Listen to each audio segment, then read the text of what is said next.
베데스다 못은 예루살렘 성 양문 곁에 위치하고 있습니다. 근데 이 양문은 예루살렘 성의 여러 문들 가운데 굉장히 중요한 문으로 성경이 취급하고 있습니다. 왜냐하면 하나님 앞에 드리는 제사와 직결된 문이기 때문에 그래요. 이 양문은 성전 북쪽에 자리를 하고 있는데, 북쪽에서 내려오는 이 기드론 골짜기에 그 물을 베데스다 못으로 끌어들여 만든 일종의 담수못이 이 베데스다 연못입니다.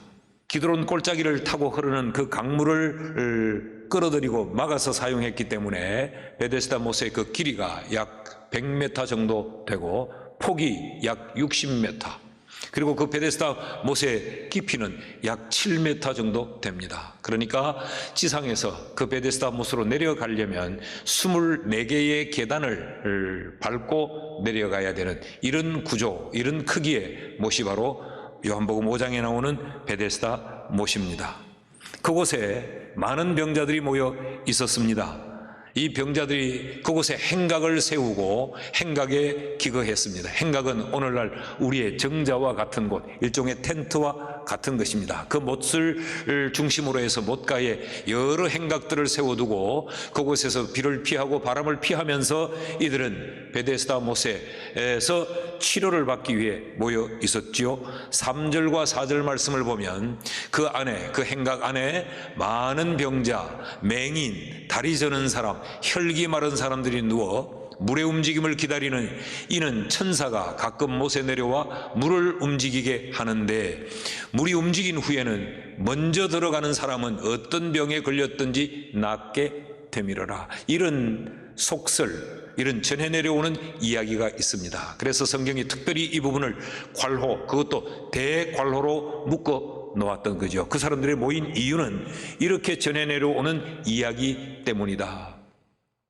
그런데 거기에 38년 동안 병을 앓던 병자가 있었습니다. 5절 6절 말씀을 보면 거기 38해 된 병자가 있더라. 예수께서 그 누운 것을 보시고 병이 벌써 오랜된 줄 아시고 이르시되 네가 낫고자 하느냐. 그런데 이 사람은 예수께서 낫고자 원하느냐라는 이 질문대로 그는 예수에 의해서 나음을 입습니다. 8절에서 9절 말씀을 보십시오. 예수께서 이르시되 일어나 네 자리를 들고 걸어가라 하시니 그 사람이 곧 나아서 자리를 들고 걸어가니라. 이날은 안식일이니. 대단히 아름다운 그림입니다. 38년 동안 병을 앓던 사람이 그곳에서 예수를 만나 예수에 의해 38년 동안의 질병의 묶임이 풀어지고 나음을 입었다. 이것이 베데스다가 보여주는 그림이에요. 그런데 이것이 화근이 됩니다. 안식일에 예수님이 그 병자를 고쳐주셨다는 것, 이것을 문제 삼는 이들이 일어납니다. 10절 말씀을 보시면 유대인들이 병 나은 사람에게 이르되 안식일인데 네가 자리를 들고 가는 것이 옳지 아니하니라. 이들이 누구냐? 성경은 유대인이라고 부르고 있습니다. 이 기득권 세력인 유대인들이 38년 동안 질병에 묶여 있다가 노임을 받은 사람, 얼마나 기뻤겠습니까? 그는 예수의 말씀하신 대로 그가 깔고 있던 그 자리를 정리해서 보찜을 사고 그 자리를 들고 일어나 걸어갔습니다. 그럴 때 이들은 그것이 옳지 않다라고 그를 공격합니다. 뿐만 아니라 나음을 입은 사람을 공격할 뿐만 아니라 그를 낫게 해준 예수를 핍박하기 시작합니다. 16절 말씀인데 그러므로 안식일에 이런 일을 행하신다 하여 유대인들이 예수를 박해하게 된지라. 그러지 않아도 예수가 눈에 가시였습니다. 사람들이 예수에 의해 문제를 해결 안 받고 사람들의 관심이 이 예수에게로 모여지고 있는 그때 예수께서 안식일날 이 병자를 고쳤다는 것, 이것이 빌미가 되어 이들은 예수를 박해하기 시작하는데, 예수를 핍박하고 박해하는 것을 넘어서 이들은 예수를 죽이기로 결심을 합니다. 18절 말씀을 보면 유대인들이 이로 말미암아 더욱 예수를 죽이고자 하니, 이 표현을 잘 보십시오. 이로 말미암아 더욱 예수를 죽이기로 했다. 그러니까 이들은 이미 예수를 없애기로 마음을 먹고 있었던 겁니다. 그런데 안식일에 병자를 고치는 이 일이 발생하자 하루빨리 한시바삐 예수를 죽여 없애자. 이유는 안식일을 범했을 뿐만 아니라 하나님을 자기의 친아버지라 하여 자기를 하나님과 동등으로 삼으심이러라. 여러분, 우린 여기서 이 베데스다의 두 개의 그림을 볼 수 있습니다. 하나는 예수님께서 그 베데스다에 모여서 은혜를 기다리고 자비를 기다리던 사람들에게 그 자비를 베풀어 그를 병낫게 해주신 지극히 정상적인 그림을 하나 볼 수 있고, 또 하나의 그림은 병 나은 사람의 기쁨과는 아랑곳 없이 38년 된 그의 인생이 새로워졌다는 데는 전혀 관심이 없이 안식일이라고 하는 이 하나를 붙들고 병 나은 사람을 공격하고 그를 병나 새로운 삶을 살게 해주신 예수를 죽이려고 결심하는 베데스다의 또 하나의 장면을 볼 수 있습니다. 저는 이것을 두 개의 베데스다라고 이름을 붙여 보았습니다. 왜 이것을 우리가 오늘 주목하려고 하느냐? 이것이 우리에게도 이 두 개의 베데스다가 동시적으로 우리의 삶의 현장에서, 우리의 신앙생활에서 일어날 수 있다는 가능성 때문에 그렇습니다. 아니, 가능성이 아니라 우리도 모르는 사이에 우리 속에 두 개의 베데스다가 작동하고 있다는 거예요. 교회 생활을 하면서도, 신앙생활을 하면서도 우리는 이 두 개의 베데스다를 동시에 품어 안고 신앙생활을 하고 교회 생활을 한다는 것입니다. 이 두 개의 베데스다, 이 베데스다를 첫째로 이렇게 이름 붙일 수 있습니다. 하나는 은혜의 베데스다요, 또 하나는 율법의 베데스다이다. 이렇게 이름을 붙일 수가 있습니다. 9절 말씀을 다시 보면 기록이 참 묘하게 되어 있습니다. 그 사람이 곧 나아서 자리를 들고 걸어가니라. 여기까지가 지금 1절에서부터 쭉 이야기되어져 왔던 이 베데스다 사건의 결론인 듯합니다. 그런데 이날은 안식일이니, 이 구절이 이 베데스다 사건의 대단히 중요한 구절입니다. 베데스다라고 하는 말은 베이트, 집이라고 하는 말과 헤세드, 자비, 은혜라고 하는 말이 합쳐져서 자비의 집, 은혜의 집이라는 이야기입니다. 이곳에 모인 사람들은 어떠냐? 자신들의 문제를 해결하기 위해서, 자신들이 그 문제를 해결할 수 없기에 능력도 없고 방법도 모르기 때문에 그곳에서 이 헤세드의 은혜를 입기 위해, 자비를 입기 위해 지금 그곳에 모여 자비를 기다리고 있는 사람들입니다. 그런데 이곳에 등장한 예수님의 관심은 치료받기 위해 모여 있는 그 사람들이 예수님의 관심이었어요. 어떻게 하면 이 사람들을 고칠까? 이 사람들의 소원을 어떻게 내가 이루어 줄까? 이 사람들이 얼마나 힘들고 어려운 세월을 살았을까? 베데스다에서 은혜를 기다리는 사람들이 예수님의 관심이었어요. 그러니까 예수님은 그들을 치료하고 살리려는 것이 예수님의 관심이었는데, 유대인들의 관심은 뭡니까? 안식일이라고 하는 이 계명, 율법이 지켜지느냐 지켜지지 아니하느냐, 이게 그들의 관심이었어요. 그러니까 지금 본문의 베데스다는 은혜와 율법이 대립되고 있습니다.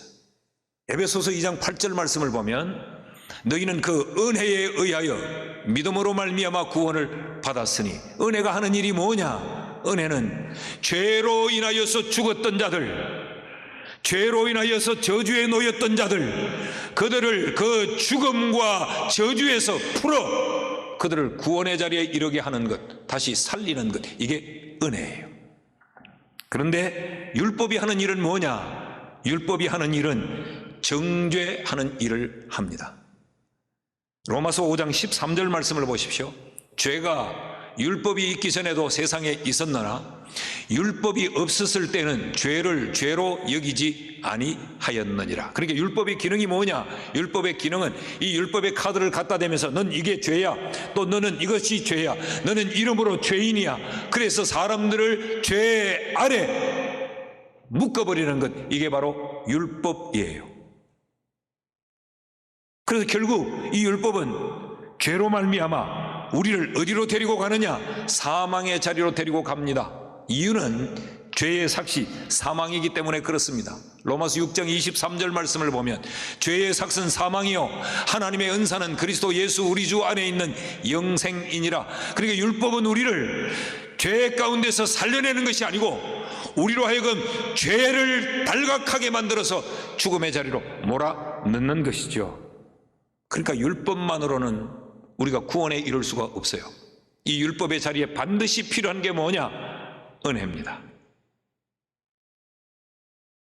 그래서 예수 그리스도가 우리를 위해 십자가를 지고 돌아가신 겁니다. 로마서 5장 8절 말씀을 보면 우리가 아직 죄인 되었을 때에, 이 말은 우리가 죄에 묶였을 때에, 우리가 죄의 값으로 죽었을 때에, 우리가 죄로 인해 저주에 놓여 있을 때에 그리스도께서 우리를 위하여 죽으심으로 하나님께서 우리에 대한 자기의 사랑을 확증하셨느니라. 우리가 죽어야 됐는데 예수 그리스도께서 율법에 묶인 우리를 자유하게 하기 위해 율법을 충족시키려고 예수님이 대신 십자가를 지시고 죽으셨다라는 거죠. 이 은혜가, 십자가에서 베풀어졌던 이 은혜가 오늘 이 베데스다 현장에서 베풀어지고 있습니다. 8절 말씀을 다시 보면 예수께서 이르시되 일어나 네 자리를 들고 걸어가라. 지금 이 베데스다 사건을 통해서 주님은 우리에게 이렇게 말씀하고 싶은 겁니다. 너희가 율법에 묶여있는 존재가 아니라 은혜로 말미암아 다시 살아난 존재이므로 너희도 은혜로 살아야 해 라는 것입니다. 혹시 우리의 신앙생활에 이 은혜와 율법이 공존하고 있지는 않습니까?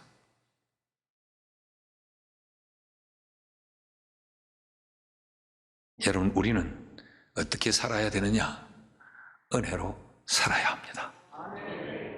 은혜 아니면 내가 쓸 수도 없고 내가 할 수 있는 게 아무것도 없어요. 38년 된 병자, 그가 베데스다 목가에 은혜를 입기 위해 거기 있었지만 예수가 오지 않았으면, 예수의 은혜가 그에게 임하지 않았으면 그가 어떻게 일어설 수가 있었고 그가 어떻게 자리를 들 수가 있었으며 38년의 그 인생을, 지긋지긋한 그 투병의 생활을 어떻게 청산할 수 있었고 일어나 걸어가는 새로운 삶이 어떻게 그에게 가능했겠습니까?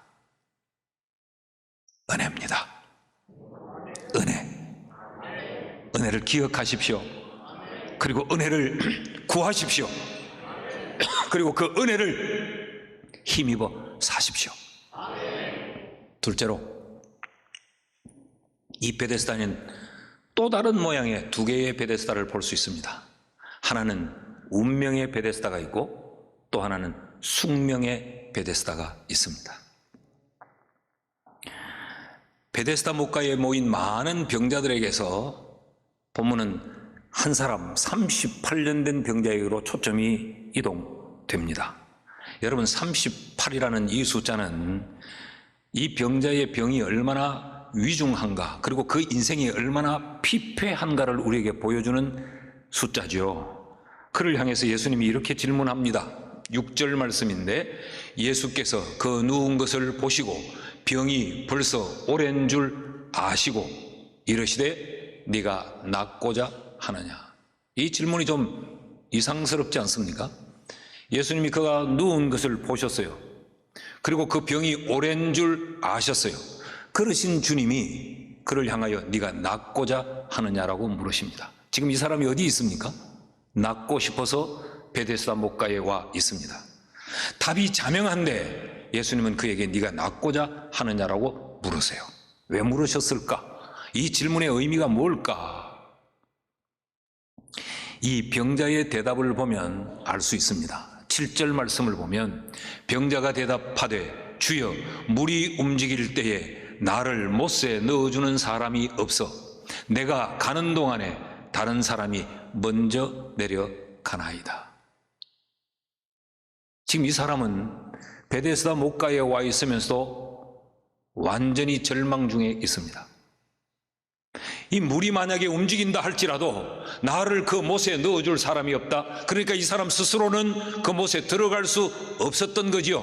만약에 내가 저 못에 물이 움직인다 할지라도 들어가려고 내가 몸부림을 치며 바둥거릴 때에 다른 사람들이 다 먼저 가버리나이다. 그러니까 이 사람에게는 방법이 없다는 겁니다.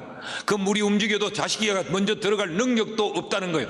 능력도 없고 방법도 없어요. 그럼에도 불구하고 그는 지금 여기에 와 있습니다. 그러니까 이 사람은 지금 거기에 있지만 답이 없고 능력이 없어 절망하고 있습니다. 그래서 그가 처한 이 상황을 그는 숙명적으로 받아들이고 있는 거죠. 능력이 없는 걸 내가 할 수 없는데 그를 향해서 주님이 하신 말씀이에요. 네가 낫고자 하느냐? 여러분, 이 말씀의 의미가 뭘까요?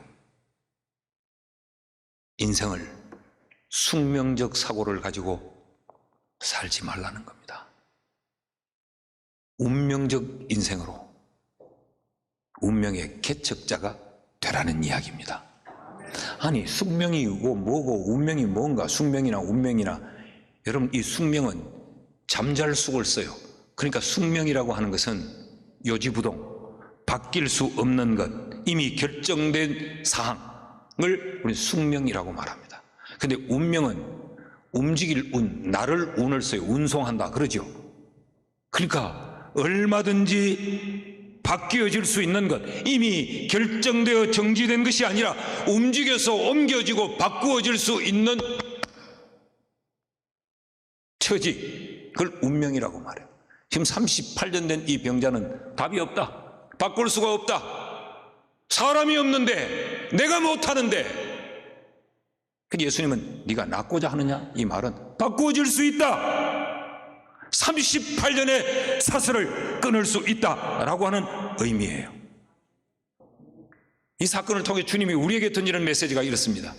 인생을 숙명적 사고로 살지 말라라는 겁니다.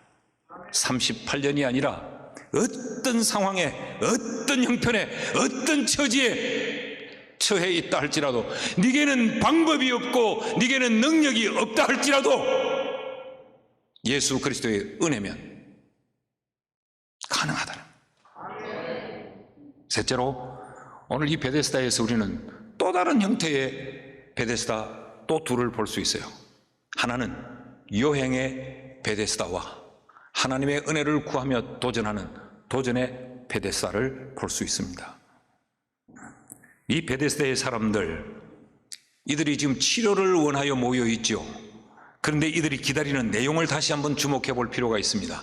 3절 4절 말씀을 보면 그 안에 많은 병자, 맹인, 다리 저는 사람, 혈기 마른 사람들이 누워서 물의 움직임을 기다리는데, 이는 천사가 가끔 못에 내려와 물을 움직이게 하는데, 움직인 후에 먼저 들어가는 자는 어떤 병에 걸렸든지 낫게 되밀어라. 가만히 주목해 보면 이들이 기대하고 있는 것, 자 보십시오. 천사가 내려와서 물을 움직이게 한다. 여러분, 천사는 특정할 수 없는 실체입니다. 실체는 실체이나 우리가 특정할 수 없어요. 우리의 눈으로 볼 수 없어요. 영물이기 때문에. 이 천사를 기다리고 있는 거예요. 이 천사가 언제 내려와 물을 움직이게 한단다. 그래서 지금 이들은 그곳에 기다리고 있어요. 근데 천사가 내려오는데 언제 내려오느냐? 가끔 내려오는 거예요. 특정할 수 없는 시간입니다. 가끔이라는 것이. 그게 언제일지를 모르고 기약 없는 거예요. 내려와서 뭐 하느냐? 물을 움직이게 한다. 이것도 우리가 특정할 수 없는 현상입니다. 어떻게 하는지, 이 물을 막 끌어오르게 해서 막 넘치게 하는지, 물이 그냥 이렇게 빙그르르 돌리게 하는지, 막 소용돌이가 치면서 물이 아래로 빨려 들어가는지 알 수가 없어요. 그런데 그런 현상이 일어날 때 그 못에 가장 먼저 들어가는 사람이 병이 낫는데요. 앞서서 우리가 살폈죠. 7m 깊이입니다. 24개의 계단을 걸어 내려가야 됩니다. 그런데 여기 모인 사람들은 앞 못 보는 사람, 다리 저는 사람, 혈기 마른 사람, 38년을 드러누워 있는 사람, 이들에게 이것이 가능한 일입니까? 그런데 은혜의 집이라고 이름이 붙여져 있는데 1등만 혜택을 본답니다. 1등만. 여러분, 이거 얼마나 모순이에요. 그럼에도 불구하고 행각에 모인 사람들은 천사가 내려오기를 기다리고 있습니다. 그 가끔의 한순간을 기다리고 있습니다. 물이 어떻게 움직이는가를 지금 보기 위해 베데스다 연못을 주시하고 있습니다. 그러면서 언제일지 모르는 그 시간에 내가 1등이 되어야 하겠다고 하는 이 마음을 가지고 있습니다.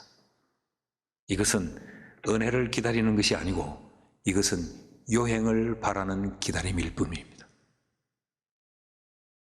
여러분, 요행과 은혜는 다릅니다. 우리는 많은 경우에 은혜를 요행과 혼동하는 경우가 굉장히 많아요. 교인들이 가끔 하나님이 은혜를 주셔야 되는데 어떤 은혜요? 하면 이런 요행을 기다려요. 또 어떤 분들은 하나님이 은혜를 주셔서, 그런데 가만히 들어보면 그건 은혜가 아니요. 은혜는 특정할 수 없는 실체로부터 오는 것이 아니에요. 은혜는 은혜의 수요자가 명확합니다. 그래서 막연한 대상을 향하여서 기다리는 것이 아니고 분명한 대상을 향해서 기다리고 분명한 대상에게 구하는 것, 그래서 분명한 대상으로부터 우리에게 수여되어지는 것, 그것이 은혜예요. 8절 말씀을 다시 한번 봅니다. 예수께서 이르시되 일어나 네 자리를 들고 걸어가라 하시니, 이런 은혜를 베푸는 그 대상자, 은혜의 수여자가 분명합니다. 예수 그리스도. 에베소서 2장 3절에서 5절 말씀을 보면요, 전에는 우리도 다 그 가운데서 우리 육체의 욕심을 따라 지내며 육체와 마음에 원하는 것을 하여 다른 이들과 같이 본질상 진노의 자녀였는데, 긍휼이 풍성한 하나님이 우리를 사랑하신 그 큰 사랑을 인하여 허물로 죽은 우리를 그리스도와 함께 살리셨고, 이 말씀 좀 띄워놓지요. 가만히 보십시오. 누구로부터 은혜가 베풀어지느냐? 하나님으로부터. 근데 그 하나님이 왜 우리에게 은혜를 베푸느냐? 그 사랑 때문에. 하나님의 속성이 사랑이니까 그 사랑으로 말미암아 우리를 허물과 죄로 죽었던 자리에서 살려내셨다. 이게 은혜의 특성이에요. 은혜는 수여자가 분명하고 그 은혜는 그냥 막연하게 주어지는 것이 아니라 분명한 하나님의 약속 때문에 우리에게 주어지는 겁니다. 그러니까 우리는 멍 때리고 기다리는 게 아니요, 막연하게 기다리는 게 아니요, 분명히 우리에게 은혜를 베풀 그 대상자를 향하여서 하나님의 약속을 근거해서 우리는 하나님의 은혜를 구하는 것입니다. 그래서 에베소서 2장 8절 9절을 보십시오. 너희는 그 은혜에 의하여 믿음으로 말미암아 구원을 받았는데 그 은혜가 뭐냐? 너희에게서 난 것이 아니요 하나님의 선물이라. 하나님으로부터 주어진 그 은혜, 그거로 인하여서 우리가 구원을 받았다라고 말합니다. 여러분, 은혜는 하나님의 성품이 녹아져 있어요.